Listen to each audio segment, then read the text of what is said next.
Hello guys, இன்றைக்கி என்ன stitch பார்க்க போகிறோம் அப்படின்னா பேட்ச் ஒர்க் தான் பார்க்க போகிறோம். நெட் கிளாத்தில் எப்படி பேட்ச் ஒர்க் பண்ணுறது அப்படிங்கிறது தான் பார்க்க போகிறோம். ஒரு டைப் ஆஃப் பேட்ச் ஒர்க் வந்து இன்றைக்கி நான் உங்களுக்கு சொல்லிக் கொடுக்குறேன். அடுத்த பேட்ச் ஒர்க் வந்து நெக்ஸ்ட் வீடியோவில் பார்க்கலாம். இப்போ நான் என்ன பண்ணியிருக்கேன்னா, ஒரு டிசைன் வந்து பிளைன் கிளாத்தில், அதாவது பாப்ளின் கிளாத்தில் தான் உங்களுக்கு சொல்லி கொடுத்துட்ருக்கேன். பிளைன் கிளாத்தில் ஒரு டிசைன் வந்து ட்ரேஸ் பண்ணி எடுத்திருக்கேன், ஒரு ஃப்ளார் டிசைன். அதுக்கு மேலே நெட்டு வந்து விரிச்சிருக்கேன். விரிச்சதுக்கு அப்புறமா என்ன பண்ணுறீங்கன்னா, இப்போ நான் பேர்ல் ஹெட் பின்னை வச்சு அந்த ஃப்ளாரை சுற்றி நெட்டு வந்து விரிச்சிருக்கேன். ஃப்ளார் மேலே நெட்டு விரிச்சிருக்கேன்ல, அந்த ஃப்ளாரை சுற்றி நான் வந்து பேர்ல் ஹெட் பின் வச்சு செக்யூர் பண்ணுறேன். அதாவது ஒவ்வொரு இடத்தையும் இழுத்து வச்சு அந்த இடத்துல பின் குத்துறேன். பாருங்கள், இந்த மாதிரி சுற்றி டோட்டலாக, அதாவது நான் சின்ன ஃப்ளாருக்கே எத்தனை பின்னு குத்திருக்கேன் அப்படின்னா ஒரு 7-8 பின்னு குத்திருக்கேன் நான்.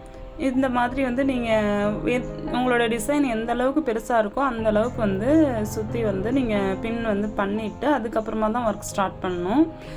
ப்ராக்டிஸ்க்காக சின்னதாக அந்த மாதிரி பண்ணி பார்த்தா போதும். ப்ளவுஸ்லலாம் யூஸ் பண்ணும்போது பெரிய பார்ட்டாக இருக்கும். அப்போ வந்து அதுக்கேற்ற மாதிரி நம்ம என்ன மைண்டில் வச்சுக்கணும் அப்படின்னா, கிளாத்தில், நெட் கிளாத்தில் வந்து சுருக்கமே இருக்கக்கூடாது.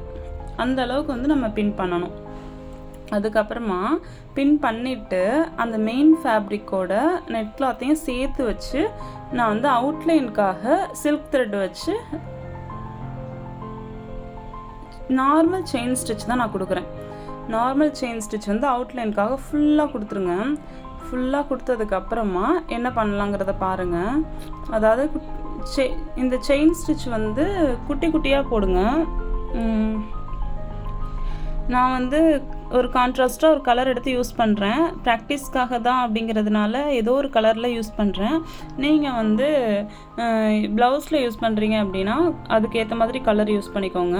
நான் வந்து சில்க் த்ரெட்டில் டபுள் பெல் பிராண்டு தான், டபுள் பெல் பிராண்டில் சில்க் த்ரெட் எடுத்து யூஸ் பண்ணிகிட்ருக்கேன். நார்மல் த்ரெட் நீடில் தான் எடுத்திருக்கேன். அயன் நீடிலில் த்ரெட் நீடில் எடுத்து ஒர்க் பண்ணிகிட்ருக்கேன். இந்த இதை என்ன பண்ணுறீங்க அப்படின்னா, குட்டி குட்டி செயின் ஸ்டிச் வந்து எந்த இடத்துலையுமே கிளாத்தை சுருக்கம் இருக்கக்கூடாது. அந்த அளவுக்கு நம்ம பின் பண்ணிவிட்டு கரெக்டாக வந்து ஸ்டிச் போடுங்க. ஏன் அப்படின்னா, நெட் கிளாத்தோட மெயின் ஃபேப்ரிக்கில் செயின் ஸ்டிச் போடும்போது நெட் ஃபேப்ரிக் வந்து நீடிலில் மாட்டி சிக்க வாய்ப்பு இருக்குது. அப்போ வந்து நீங்கள் கரெக்டாக ரொட்டேட் பண்ணி திருப்ப வேண்டிய இடத்துல திருப்பி த்ரெட்டை வெளியில் இழுக்கிறீங்க அப்படின்னா கண்டிப்பாக வந்து உங்களுக்கு சிக்காது. பொறுமையாக அந்த ஒர்க் பண்ணுங்கள். இது அட்வான்ஸ் கோர்ஸு. கரெக்டாக வந்து ரொம்ப பொறுமையாகவே ட்ரை பண்ணுங்கள். இந்த மாதிரி ஒரு மெத்தடில் தான் நெட் கிளாத் வந்து நெக்கில் எப்படி அட்டாச் பண்ணுறது, ஹேண்ட்லலாம் எப்படி அட்டாச் பண்ணுறது, ஸ்லீவ் டிசைனில் எப்படி அட்டாச் பண்ணுறது அப்படிங்கிறத நம்ம பார்ப்போம். இது வந்து பேட்ச் ஒர்க்கில் நெட் கிளாத் வச்சுட்டு அதுக்கப்புறம் இதை சுற்றி நம்ம வந்து ஒர்க் பண்ண போகிறோம். அதுக்கு நான் ஃபஸ்ட்டு அவுட்லைனுக்காக சில்க் த்ரெட்டை வச்சு செயின் ஸ்டிச் போட்டு எடுத்துக்கிறேன். நீங்கள் என்ன பண்ணுறீங்கன்னா, சில்க் த்ரெட்டில் தான் கொடுக்கணுமா அப்படின்லாம் கிடையாது. நார்மல் ஜரி த்ரெட்லேயும் கொடுத்துக்கலாம், சில்க் த்ரெட்லேயும் கொடுத்துக்கலாம். அடுத்து ஏதாச்சும் ஒரு பீடு இந்த மாதிரி வச்சு ஸ்டிச் பண்ணிக்கிட்டு அதுக்கப்புறமா கூட நீங்கள் வந்து நான் சொல்லிக் கொடுக்குற மாதிரி ஒர்க் அவுட் பண்ணிக்கலாம். அவுட்லைன் நம்ம வந்து பண்ணிட்டு தான் அந்த சுற்றி உள்ள நெட்டெல்லாம் கட் பண்ணி எடுக்க முடியும். அதுக்கான ஒரு ஸ்டிச் தான் நம்ம யூஸ் பண்ணுறோம். நான் நார்மல் செயின் ஸ்டிச் யூஸ் பண்ணுறேன். நீங்கள் பீடு ஒர்க் கூட நீங்கள் கொடுத்துக்கலாம். கட் பீடு வச்சு யூஸ் பண்ணிக்கலாம், நார்மல் சுகர் பீடு வச்சு யூஸ் பண்ணிக்கலாம். ஏதாச்சும் ஒன்று அவுட்லைன் கொடுத்துருங்க. கொடுத்துட்டு வாங்க என்ன பண்ணலாங்கிறத பார்க்கலாம்.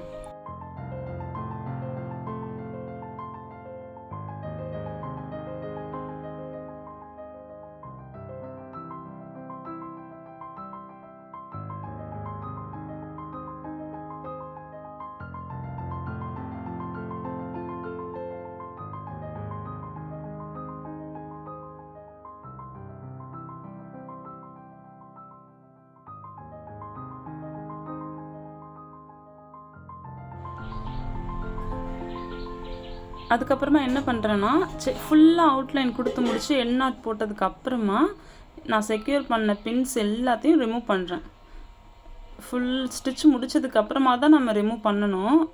பொறுமையாக ரிமூவ் பண்ணுங்கள். அடியில் சப்போர்ட்காக ஃபிங்கர் யூஸ் பண்ணிக்கோங்க. யூஸ் பண்ணிவிட்டு பொறுமையாக வந்து ரிமூவ் பண்ணுங்கள். ஏன்னா பின்னுமே ஒரு ஊசி மாதிரி தானே, அது பட்டு கிளாத் வந்து டேமேஜ் ஆகாமல். பட் இழுத்துச்சு அப்படின்னா அந்த டிசைனில் உள்ளதெல்லாம் சுருக்கம் விழுந்துடும். இப்போ சாரியெல்லாம் இதில் மாட்டி இழுத்துச்சுன்னா சுருக்கம் விழுகுதில்ல, அந்த மாதிரி தான் ஆகிடும். கரெக்டாக ரிமூவ் பண்ணிவிட்டு எக்ஸ்ட்ரா ஃபேப்ரிக்லாம் இருக்குல்ல, அது எல்லாத்தையும் ஒன்றா அந்த மாதிரி சேருங்க. ஒன்றா சேர்த்து அப்படியே வந்து சுத்த போகிறீங்க. ஃபுல்லாகவே அப்படியே வந்து ரொட்டேட் பண்ணுங்கள். நடுவில் வச்சு கரெக்டாக நடுவில் வரணும். இந்த ரொட்டேட் பண்ணுறதுல என்ன ஆகும் அப்படின்னா, நம்ம சுற்றி பெட்டல்ஸ் மாதிரி கொடுத்துருக்கோம் இல்லையா, அந்த பெட்டல்ஸ் மேலே ஒவ்வொரு லேயராக சுருக்கம் வரும். அந்த லேயர் தான் வந்து நம்மளுக்கு அழகான பெட்டல்ஸாக காட்டும். கரெக்டாக டைட்டாக பிடிச்சி ரொட்டேட் பண்ணுங்கள். ரொட்டேட் பண்ணிவிட்டு நார்மல் நீடில் ஷூயிங் த்ரெட் எடுத்து நான் கோர்த்து வச்சுருக்கேன். அந்த த்ரெட்டை வச்சு நான் வந்து அடியிலேருந்து பஞ்ச் பண்ணி அந்த இடத்துல நடுவில் வந்து சென்டரில் ஸ்டிச் போட்டுக்கிறேன். ஒரு 5 டைம்ஸ் இல்லைனா 6 டைம்ஸ். நீங்கள் ரொட்டேட் பண்ணது கரெக்டாக இருக்குது, அதாவது டைட்டாக இருக்குது அப்படின்னா ஒரு 5 டைம்ஸ் போட்டால் போதும். அப்படி இல்லைனா ஒரு 10 டைம்ஸ் கிட்ட ஸ்டிச் போட்டுக்கோங்க. அந்த இடத்துல வந்து அந்த இது வந்து வரக்கூடாது வெளியில். அந்த அளவுக்கு நம்மளோட ஷேப் வந்து கரெக்டாக தெரியணும். அந்தளவுக்கு ரொட்டேட் பண்ணிவிட்டு ஒரு 5 டைம்ஸ் இல்லைனா 6 டைம்ஸ் வந்து ஸ்டிச் போடுறேன். நீங்களுமே வந்து நான் கரெக்டாக டைட்டாக ரொட்டேட் பண்ணிட்டீங்க அப்படின்னா 5 டைம்ஸ் 6 டைம்ஸ் ஸ்டிச் போட்டு எண்ட் நாட் போட்டுக்கோங்க. ஸ்டிச் போட்டதுக்கப்புறமா இந்த எக்ஸ்ட்ரா ஃபேப்ரிக் எல்லாத்தையுமே கட் பண்ணி எடுத்துட்டு இதுக்கப்புறமா இந்த பேட்ச் ஒர்க்கில் வந்து ஒர்க் பண்ண போகிறோம். பாருங்கள் என்ன பண்ணுறேங்கிறது, நான் எந்தெந்த இடத்துலலாம் ஸ்டிச் போடுறேங்கிறத கவனமாக பாருங்கள். இங்கே பாருங்கள், நான் சுருட்டி பிடிச்சேன்ல கையில், அந்த இதை வந்து நான் கையிலேருந்து எடுக்கவே இல்லை. எடுக்காமலே ஒரு 4-5 ஸ்டிச் போட்டுட்டு அப்புறமா தான் நான் கொஞ்சம் கையை கேப் லூஸ் விட்டுட்டு உள் பக்கமாக கொஞ்சம் நம்ம ஸ்டிச் போடாமல் இருக்குல்ல, அந்த இடத்துலையும் அந்த இடத்துலையுமே நான் வந்து ஸ்டிச் போடுறேன். இந்த மாதிரி எல்லா இடத்துலையும் ஸ்டிச் போட்டால் தான் நமக்கு வந்து டைட்டாக இருக்கும். இப்போ எனக்கு டைட்டாக இருக்குது. நான் என்ன பண்ண போகிறேன் அப்படின்னா, அடியில் நீடில் வந்து அப்படியே தான் இருக்குது. நான் இதுக்கு மேலே வந்து வேறு சீக்வன்ஸ் வச்சு கவர் பண்ண போகிறேன். அதாவது சீட் ஸ்டிச் மாதிரி பண்ண போகிறேன் இந்த ஃப்ளவருக்கு மேலே. அதனால் அது கீழே இருக்கட்டும். இப்போ கட்டர் எடுத்து எக்ஸ்ட்ரா ஃபேப்ரிக் எல்லாத்தையுமே கட் பண்ணி எடுக்கிறேன். நம்ம சுருட்டி எடுத்துருக்கிறதுனால ஃபேப்ரிக் வந்து கொஞ்சம் கனமாக இருக்கும்.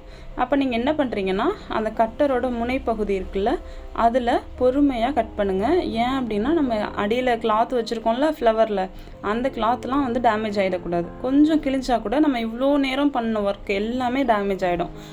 அப்புறம் வந்து ஸ்டார்டிங்லேருந்து மறுபடியும் ஸ்டார்ட் பண்ணணும். அதனால் பொறுமையாக டைம் எடுத்து பண்ணாலும் பரவாயில்ல, ஒரு 10 நிமிஷம் 20 நிமிஷம் டைம் எடுத்துக்கோங்க. பொறுமையாக கட் பண்ணுங்கள். கட் பண்ணுறது ரொம்ப இம்பார்ட்டண்ட். கட் பண்ணிவிட்டு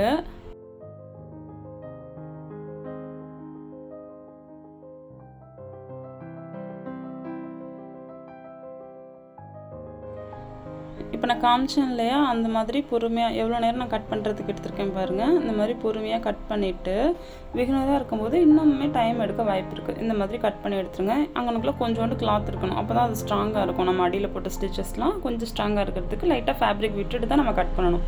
அதாவது ஒரு 1/4 சென்டிமீட்டர் 1/4 இன்ச் அளவுக்கு ஃபேப்ரிக் விடுறோம்.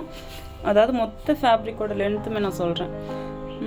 இப்போ வந்து கொஞ்சம் லைட்டாக பிசுறு இருக்கிறதுனால இன்னும் கொஞ்சம் நான் கட் பண்ணிக்கிறேன். இந்த மாதிரி கட் பண்ணிவிட்டு இப்போ நான் சீக்வன்ஸ் வச்சு அந்த நடுவில் முடிச்ச மாதிரி இருக்குல்ல, அந்த இடத்த நான் மறைக்க போகிறேன். அதே சமயம் வந்து ஒரு சீட் ஸ்டிச் மாதிரி கொடுக்க போகிறேன். அழகுபடுத்தவும் போகிறேன், அந்த இடத்த மறைக்கிற விதமாக அழகுபடுத்த போகிறேன். அதே மாதிரி உங்களுக்கு எந்த மாதிரி மெட்டீரியல்ஸ் யூஸ் பண்ணணுன்னு தோணுதோ அந்த மெட்டீரியல் வச்சு நீங்கள் யூஸ் பண்ணிக்கலாம். ஒர்க் அவுட் வந்து ஸ்டார்ட் பண்ணிக்கலாம். இப்போ பாருங்கள் எப்படி ஸ்டிச் பண்ணுறேன் அப்படின்ட்டு.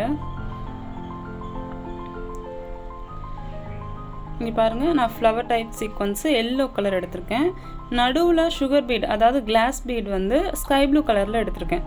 அந்த 2 சீக்வன்ஸையும் சுகர் பீடையும் சேர்த்து வச்சு நான் நார்மல் நீடில் வச்சே ஸ்டிச் பண்ணுறேன். அதாவது நம்ம ஏற்கனவே தச்சுட்டு அடியில் விட்டோம்ல, அந்த நீடில் வச்சே நான் வந்து ஸ்டிச் பண்ணுறேன்.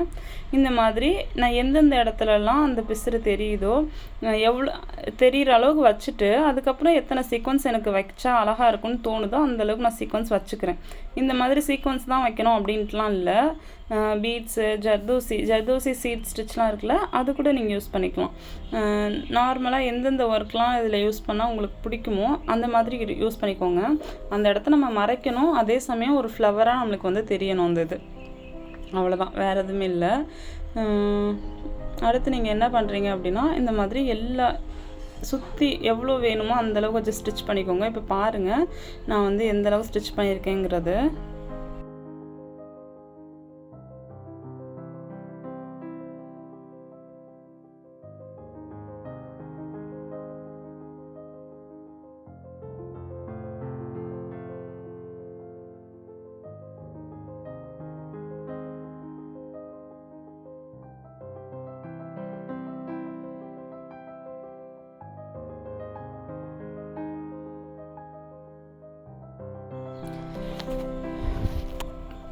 இப்போ நான் அவுட்லைனுக்காக, அதாவது ஃப்ளவரில் சீட் ஸ்டிச் மாதிரி இந்த சீக்வன்ஸ் வச்சு நான் கொடுத்து முடிச்சிட்டேன். இப்போ அவுட்லைனுக்காக நான் எல்லோ கலர் சுகர் பீடு வந்து எடுத்திருக்கேன். மேட் ஃபினிஷில் உள்ள சுகர் பீட் தான் யூஸ் பண்ணுறேன். அந்த சுகர் பீடை வச்சு நான் ஃபுல் அவுட்லைன் கொடுக்குறேன். அதாவது ஒவ்வொரு பெட்டல்ஸையும் கவர் பண்ணுற விதமாக அந்த அவுட்லைன் இருக்க போது 2 பீடாக வச்சு பொறுமையாக ஸ்டிச் பண்ணுறேன். நீங்களுமே அதே மாதிரி ஸ்டிச் பண்ணுங்கள். இந்த ஸ்டிச் முடித்ததுக்கப்புறமா நெக்ஸ்ட் வந்து காமிக்கிறேன் எப்படி இருக்குன்னு. இதுக்கு வந்து நான் என்ன பண்ணுறேன் அப்படின்னா, பீட்ஸ் நீடில் எடுத்திருக்கேன். ஷூயிங் த்ரெட் வச்சு ஸ்டிச் பண்ணுறேன். காட்டன் த்ரெட் வச்சு தான் ஸ்டிச் பண்ணுறேன். ஏற்கனவே ஒரு மயில் கழுத்து கலரில் நம்ம வந்து அவுட்லைன் கொடுத்துருக்கோம்ல சில்க் த்ரெட்டை வச்சு, அந்த சில்க் த்ரெட்டை சுற்றி கவர் ஆகிற மாதிரி நான் வந்து அவுட்லைன் கொடுக்குறேன். இந்த மாதிரி நீங்களும் கொடுத்துருங்க. கொடுத்ததுக்கப்புறம் பாருங்கள் எந்த மாதிரி இருக்குங்கிறத காட்டுறேன்.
இங்கே பாருங்கள், ஃபைனலாக எனக்கு வந்து ஸ்டிச் இப்படி தான் இருக்குது.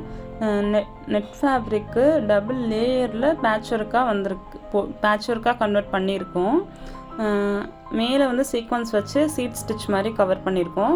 அவுட்லைன் கொடுத்துருக்கோம் எல்லோ கலர் பீட் வச்சு. நடுவில் எல்லோ கலரில் சீக்வன்ஸ் யூஸ் பண்ணதுனால நான் அதுக்கு மேட்சிங்காக எல்லோ கலர் பீட் யூஸ் பண்ணியிருக்கேன். ஏன்னா நடுவில் ரெட் கலர் கிளாத் வச்சுருக்கோம்ல, ரெட்டே வச்சா நம்மளுக்கு வந்து இன்னும் எடுத்து காட்டாதுங்கிறதுக்காக இந்த மாதிரி யூஸ் பண்ணியிருக்கேன்.